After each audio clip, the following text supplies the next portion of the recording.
कि जनता अब ऊब चुकी है।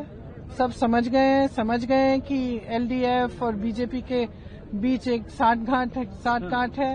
हाँ है, कायर है। मैंने पहले भी बोला है बहुत बार, दोनों कायर हैं। और आज जो जमाना है, जिस जमाने में हम अब जो हम देख रहे हैं, जहाँ जंग हो रही है, बहुत मुश्किलें आने वाली हैं हम पे, इस समय कायरता नहीं चल सकती। इस समय एक ऐसा नेतृत्व जो सिर्फ अपनी खाल बचाना चाहता है, जो जाके दूसरे देशों के सामने झुकता है, हमारे जो इंटरेस्ट हैं, जो भारत के लिए सही है, वो नहीं हो रहा है। सीआरए पर प्राइम मिनिस्टर कह रहे हैं कांग्रेस झूठ बोल रही है।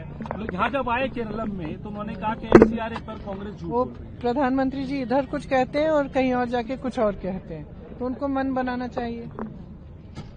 देखिए, या तो आप एक पॉलिसी बनाएं और फिर उस पर आप अमल रहें, या फिर आप एक पॉलिसी बनाएं और कहीं जाके कहें कि नहीं हमारी पॉलिसी नहीं है, और कहीं और जाके कहें कि हमारी पॉलिसी है। ऐसे तो नहीं हो सकता ना। यहाँ पे केरलम में आप आए हैं, अभी क्या किस तरीके की वेव यहाँ देख रहे हैं? क्योंकि मुझे तो लगता है कि बदलाव होगा यहाँ, कि जनता अब ऊब चुकी है। सब समझ गए हैं कि एलडीएफ और बीजेपी के बीच एक साठगांठ है। और उसके अलावा मेरे ख्याल से 10 सालों से लोगों की तरक्की नहीं हुई है।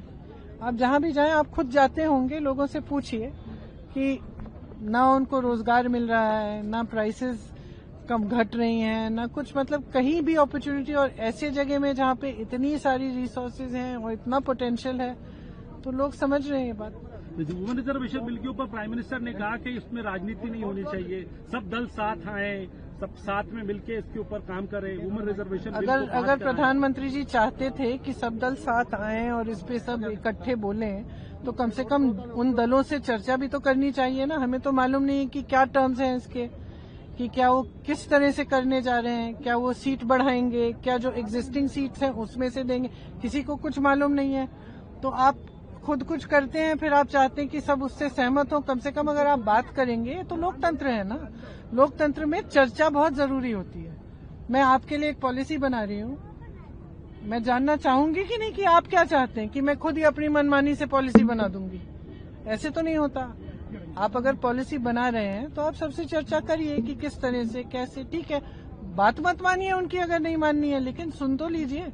लेकिन यहाँ क्या हो रहा है, बार बार, चाहे इस इशू पे चाहे किसी और इशू पे, सब कुछ अपने हिसाब से हो रहा है और कोई चर्चा नहीं होती। ये तो लोकतंत्र की वो नहीं है, परंपरा नहीं है। बहुत कड़े शब्दों का इस्तेमाल किया है आपने, सीएम और पीएम दोनों। हाँ है, कायर है। मैंने पहले भी बोला है बहुत बार, दोनों कायर हैं। और आज जो जमाना है, जिस जमाने में हम अब जो हम देख रहे हैं, जहाँ जंग हो रही है, बहुत मुश्किलें आने वाली हैं हम पे, इस समय कायरता नहीं चल सकती।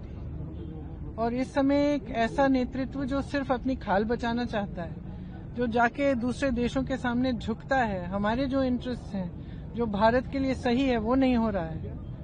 आप बताइए कि अगर इस तरह की डील हुई है जिसमें हमारे जो किसान हैं उनका कंपटीशन यूएस के बड़े बड़े किसान करेंगे, जिनके सारे मैकेनाइज्ड फार्म्स हैं, वो हम पे टैरिफ लगाएंगे, हम उनकी टैक्स हटा देंगे, तो कहाँ छोड़ दिया आपने किसानों को?